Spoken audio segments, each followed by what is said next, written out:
দিন যত যায় তত বুঝে আসে, বিজ্ঞান যত গবেষণা করব, বিজ্ঞান যত গবেষণা করে উপরে যাবে, ইসলাম বোঝানো সহজ হয়। তাই বলে বিজ্ঞানের রীতি দিয়া ইসলাম মাপার সময় নাই আমরার। তোমরা যেই জায়গায় ঠেকে যাও, মাপকাঠি হিসেবে কোরআনের কাছে আইসা দেই কত তোমরার গবেষণা ঠিক হইছে কিনা। যদি দেখা যায় না কোরআনের বিধানের সাথে বিজ্ঞানের বিধানটা মিলতেছে না, বুঝবা তাহলে গবেষণার বাকি আছে। গবেষণার বাকি আছে। গবেষণা করতে করতে যখন দেখবা কোরআনের বিধানের সাথে বিজ্ঞানের এই ফলাফলটা মিলে, চিন্তাটা মিলে, তখন বুঝবা তোমার গবেষণাটা চূড়ান্ত পর্যায়ে গেছে। কারণ আল্লাহ নিজেই বলে দিছেন, ইয়াসিন ওয়াল কুরআনিল হাকীম। কোরআন বিজ্ঞানময়, জ্ঞান বিজ্ঞানে বড়া কোরআনুল কারীম। নিলে এখান থেকে নিতে পারো, যদি মিলাইতে চাও যে তোমরা ঠিক আছে না বেঠিক আছে, নয় মিলাও। যদি দেখে যে না মিলে না, তাহলে বুঝবা ঠিক হইছে না। বুঝে আসতেছে? অনেক মানুষ না বুঝার কারণে উল্টা পাল্টা করে। স্বামী স্ত্রী দুইজনে একসাথে যদি জান্নাতে যাইতে চান, আজ থেকে নিয়ত করেন যে আমরা সুন্নতের মেহনত গড়েই শুরু করবো। এক দস্তরখানে একতালো বইয়া খাইমু। যদি পারেন গো চাচা, যদি পারেন একসাথে জান্নাতে যাইবেন ইনশাআল্লাহ। পরিপূর্ণভাবে যে ইসলামে ঢোকার জন্য আল্লাহ বললেন, আদা মুসলমান আমরা, পুরাপুরি মুসলমান না। পরিপূর্ণ মুসলমান হবে একজন মানুষ তখন নবীর তরিকায় জীবনটা সাজাইব। যখন সাজানো শুরু করতে গেলে শয়তানের দুকা, কেমন দুকা উদাহরণ বলছিলাম, বাথরুমে যাওয়ার সময় কোন পাও, এই মাসালা কিন্তু অনেক মুসলমানই জানে। বাম্পা দিয়ে যে দুহন লাগে, এই কথাটা অনেকেই জানে, কিন্তু পালন করার বেলায় শয়তানের দুকায় পড়ে। কেমন দুকায় পড়ে? কারণ এই সময় কোন ভাও দিয়া ঢুকছে মন হই নেই, যখন গিয়া রেডি হইতেছে এই সময় মন হইছে আমি তো ডাইন ভাও দেয়া আসছি। আচ্ছা, আরেকবার ঠিক করাম নে, এই যে আরেকবার ঠিক কর মনে, ওইটাই শয়তানের দুকা। যদি এই সময় আপনি মেহনত শুরু করে দেন, না ডান পা দিয়া ঢুকছি আমি, বের হয়ে যাব, নতুন করে ঢুকবো বাম পা দিয়া, এটা মেহনত। খানা খাওয়াত বৈশা গেছেন, দস্তরখান ছাড়া সামনে খানা দিয়ে দিছে, আপনি যদি স্টপ করেন যে না খানা শুরু হবে না যতক্ষণ দস্তরখান আসে না। দস্তরখান বিছায়া খানা খাওয়া নবীর সুন্নত, এই কথা জানে না কয়জন? মুসলমানরা সবাই জানে, বেশিরভাগ মানুষই জানে দস্তরখান বিছায়া খানা খাওয়া। কিন্তু এখন তো দস্তরখান সারা খানা খাইতেছি আমরা। ক্ষুধা নিবারণ হবে কিন্তু নেক কাজ হবে না। ওইটা নেক আমল হবে তখন, সুন্নত তরিকায় খানা খাওয়া হবে যখন, এই খানার দ্বারা মনের তৃপ্তিও পাইবেন তখন।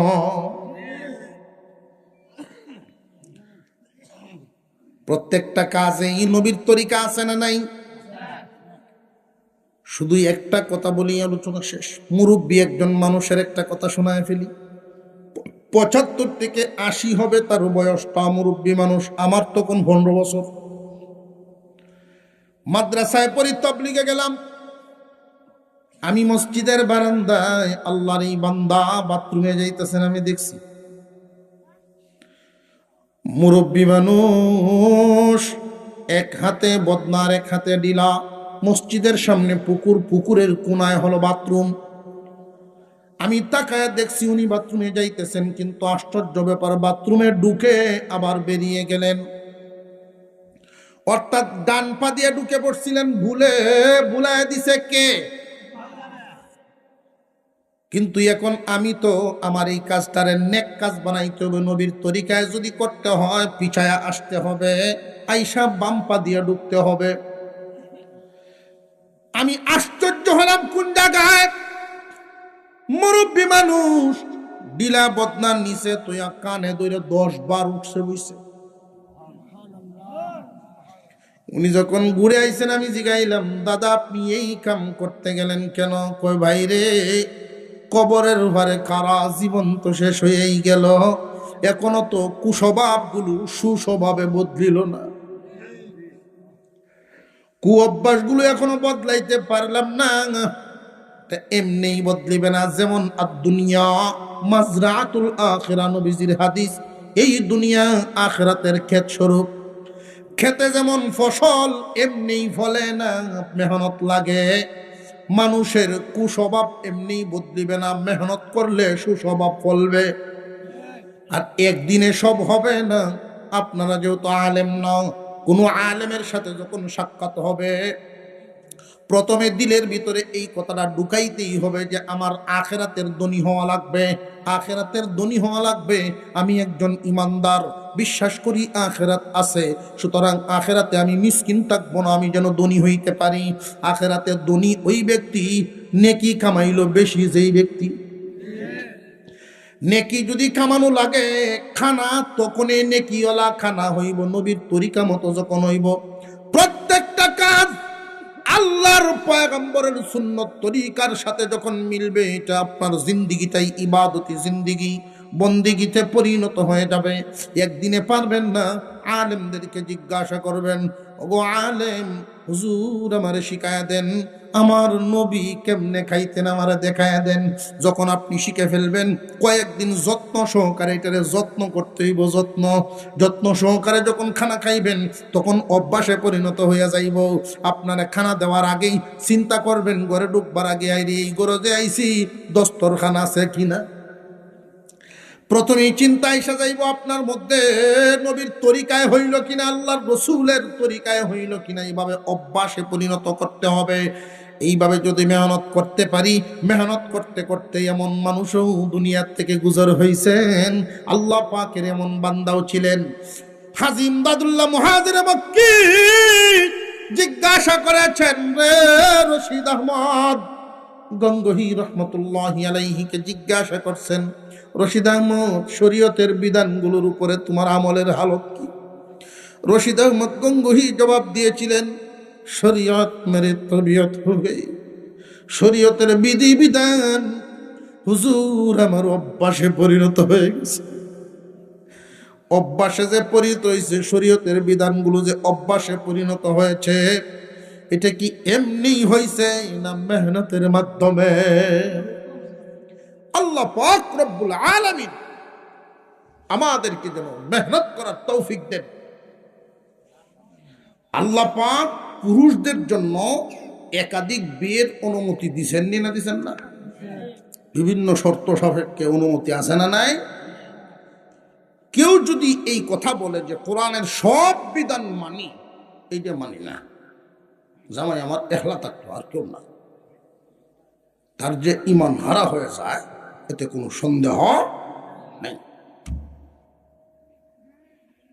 এতটুকু নমনীয়ই যদি হতে না পারে, তার মনটাকে আল্লাহর বিধানের সামনে যদি স্যালেন্ডার করাইতে না পারে, জান্নাতে যেতে পারবে তো দূরের কথা, ইমান লইয়াই দুনিয়া ছাড়তো না, ইমানই নেই।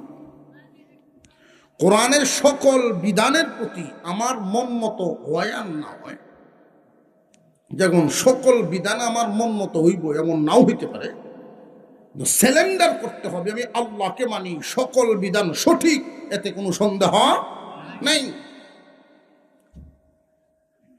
একবার প্রশ্ন, বিজ্ঞানীরা যা গবেষণা করে আবিষ্কার করেন, সব আবিষ্কারের রায় সব সময় সফল থাকে না, 10 বছর পরে এটা বিফল হিসাবে প্রমাণিত হয়, আছে না নাই? যেই বিষয়টা আপনার আকলের সাথে মিলতেছে না, বুঝবেন আপনার বুঝ আসতেছে না, আপনি বুঝতে অযোগ্য, আপনার বুঝের কমতি। কোরআনের রায় সঠিক, রসুলের বাণী সঠিক, আপনার বুঝার ভুল আছে, এই জন্য হয়তো পুরাপুরি মাথার সাথে বুঝের সাথে মিলতেছে না। নিজের স্যালেন্ডার করতে হবে। একজন শিক্ষক ক্লাসে জিজ্ঞাসা করলেন, সায়েন্সের মেডিকেল বিভাগের, বলতো মানুষের ঘুম কোথায় থাকে? সকলেই একসাথে উত্তর দিলেন চোখে। ঘুম কই থাকে? মানুষ কি দিয়ে ঘুমায়? সাধারণত চোখ দিয়ে, এটাই তো বোঝায়। কিন্তু কুরআনুল কারীম বলে না, মানুষ ঘুমায় কানে, চোখে না। কোরআন বলে ঘুমায় কিন্তু কানে। অনেক মানুষ দেখবেন ছায়ের হিসাব শুরু করে হুরা ঘুমা, আছে না নাই? তাহায় রুচি বোঝা যায়, অথচ ঘুমাও। জ্বলন্ত একটা প্রমাণ নেন, এটা আপনাদেরকে বুঝতে দিতে হইব, ব্রেনের সাথে তো মিলতে হইব, মনের সাথে কথাগুলো, নইলে কোরআনের আয়াতটা বুঝতে একটু কষ্ট হইতে পারে। আল্লাহর কথা যে সঠিক, এতে কোনো সন্দেহ নেই। মানুষের ঘুম থাকে কি চোখে না কানে? কানে। আসহাবে কাহাফের ঘটনা বর্ণনা করতে গিয়ে আল্লাহ বলেন, ফাযরাবনা আলা আযানিহিম, আমি তাদের কানে ঘুম ঢেলে দিলাম। ঘুম ঢালেন আল্লাহ তাআলা চোখে না, কানে। এর একটা জ্বলন্ত প্রমাণ যেটা সকলে বুঝবেন, আমরা যখন ঘুমাই, চোখ তো আমরা খাড়া তাকেও বন্ধ করতে পারি, হুইল লাগে না, খাড়া থেকে পারতাম না, অটোমেটিক বন্ধ হবে, যেটা আপনার হাতের বাহিরে, আপনার ক্ষমতার নিয়ন্ত্রণের বাহিরে গিয়ে যখন চোখ বন্ধ হবে, তখন বুঝতে হবে এই চোখ বন্ধ হওয়ার আগে কান বন্ধ হইতে হবে। চোখ বন্ধ হয় পরে, কান বন্ধ হয় আগে। কানে শোনা বন্ধ হইলে এর পরে চোখকে দেখা বন্ধ হইব। আর ঘুম যখন ভাঙ্গে, আপনি চোখ বন্ধ হইলে রয়েছে, কানে শোনা আরম্ভ হইব আগে। কানে শুনলে এর পরে চোখ খুলে ঘুম ভাঙ্গে। আরে তুমি রান্তাছো বালা কথাই, কটকটা নিতে কমানি যায় না? রাত ধরে গান তো হচ্ছে, বউর সাথে লাগছে কাজ্জা, তোর এই যন্ত্রণা, তোর এই মুরগির বাচ্চারা সেউ সেওয়ানি যন্ত্রণা আমি ঘুমাই পারলাম না। কেউ সেউ সেউ হয় কি এই অ্যাটাকটা কি তার সূক্ষ্ম করে না কানো? কোরআনের কথা যে সঠিক, কোনো সন্দেহ।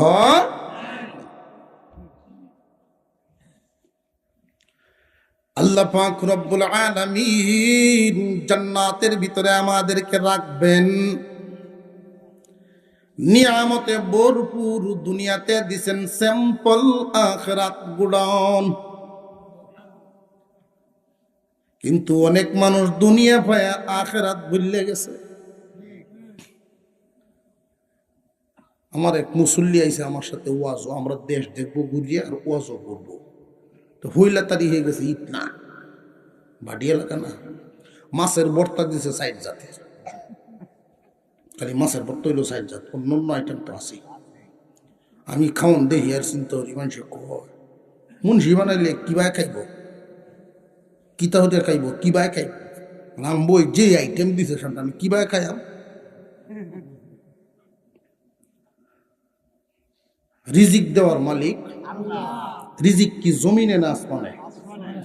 ওয়াফিস সামাই রিজকুকুম, তোমাদের রিজিক আসমানে, জমিনে করে লাভ নাই।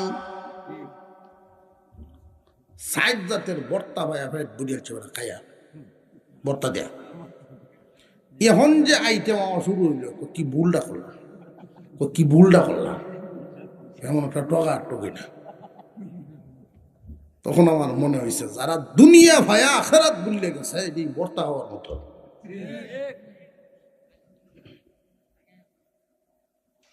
এই দুনিয়ার জমিনে আল্লাহ স্যাম্পল দিছেন, আখেরাত গুডাউন। এক দুইটা নিয়ামত বলি, জান্নাতের ভিতরে এখনো আমরা ঢুকি নাই, জান্নাতের গেটের সামনে ওইখানে দুইটা ঝর্ণা থাকবে।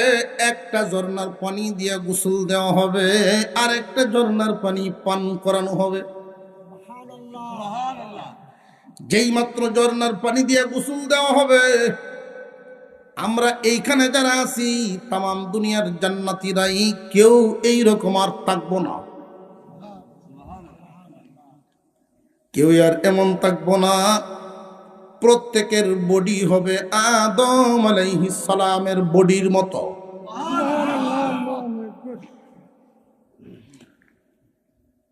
আল্লাহর রাসূল জান্নাতের নিয়ামতের বর্ণনা করেন, জান্নাতের যে বড়ইগুলো হবে দুনিয়ার পাল্লা দিয়া মাপলে 12 মণ ওজন। আবু জেহেলে শূন্য কইতো ভালো হইছে মুহাম্মাদের উম্মত বড়ই তলে ভরে মরব। এই গাদায় শুধু বড়ই দেখছে, কিন্তু তার বডি যে বড় হবে এটা দেখছে না। প্রত্যেকের বডি যদি আদম আলাইহিস সালামের বডির মতো হয়, এই 12 মণ ওজন আমরার কাছে বর্তমান আপেল যেমন, ওই বডির সামনে 12 মণ ওজনের বড়ইও তো তেমন। আদম আলাইহিস সালামের বডির মতো বডি হবে, দাউদ আলাইহিস সালামের মতো কণ্ঠস্বর হবে। দাউদ আলাইহিস সালাম যখন তিলাওয়াত করতেন, উনার কণ্ঠ এত সুন্দর করে দিয়েছিলেন আল্লাহ। উনি যখন জবুর তিলাওয়াত করতেন, সমুদ্রের মাছ তিলাওয়াত শোনার জন্য জমা হয়ে যেত। বনের পশুরা আল্লাহর পয়গম্বরের তিলাওয়াত শোনার জন্য আসতেন। আকাশের পাখিরা, উড়ন্ত পাখিরা থেমে যেত। প্রত্যেক জান্নাতীকে আল্লাহ দাউদ আলাইহিস সালামের কণ্ঠের মতো কণ্ঠ দান করবে, সুন্দর বানায় দিবেন, ইউসুফ আলাইহিস সালামের মতো সুন্দর। চিন্তা কি ভাই হইব, কি ভাই হইব, সামরা ডিল হয়েছে, কি ভাই হইব, জোরে কোন সুবহানাল্লাহ। প্রত্যেকের বয়স হবে 33 বছর। কয় বছর? বুড়িটা বসতেছে না চক্ষ। মুরব্বী একজন খারাই আমার একদিন জিগাইছে, হুজুর আমি যেই দিন জান্নাতে যাব, বাবুল্যের মাও যাইব, উনি গেলে আপনার কি সমস্যা? ওই 35 বছর আমার জ্বালায় আছে, রাখছে আর না। অর্থাৎ এই মানুষ লইয়া বেহেশতে যাইতে বেটা রাজি না। আমি বললাম জান্নাতের সামনে একটা ঝর্ণা আছে, তাসামিয়া। যদি এই জুরি একসাথে আল্লাহ জান্নাতে দেন, ওই ঝর্ণার পানি পান করার সাথে সাথে কার্যে বললেন। জান্নাতে থাকার পরিবেশ, জান্নাতে থাকার মানসিকতা তৈরি করেই আল্লাহ জান্নাতে ঢুকাইবে। যেই মাত্র জান্নাতের ভিতরে ঢুকবে, জান্নাতে এমন এমন কিছু বালাখানা আছে, ইউরা যাহিরুহা মিন বাতিনিহা ওয়া বাতিনুহা মিন যাহিরিহা। বালাখানার ভিতর থেকে বাহির দেখা যাবে, বাহির থেকে ভিতর দেখা যাবে। এত সুন্দর বালাখানা, এত সুন্দর কারুকার্যওয়ালা। সামনে একটা হাউস থাকবে, হাউসের মধ্যে এমন এমন মাছ, সোনালী রূপালী সবুজ রঙের মাছ। সবুজ রঙের মাছ আবার ওই কেমনে? সোনালী দেখছি, রূপালী দেখছি, সবুজ তো দেখলাম না। এই আমার বুঝ আগে হয়েছে না, গত 1-2 মাস আগে হইব। সম্পর্কে ভাইগনা লাগে, তার বাসার দাওয়াত, মাছ দিছে, আমি দেখি কাটা, এটার ভিতরের যে কাটা এটা সবুজ রঙের।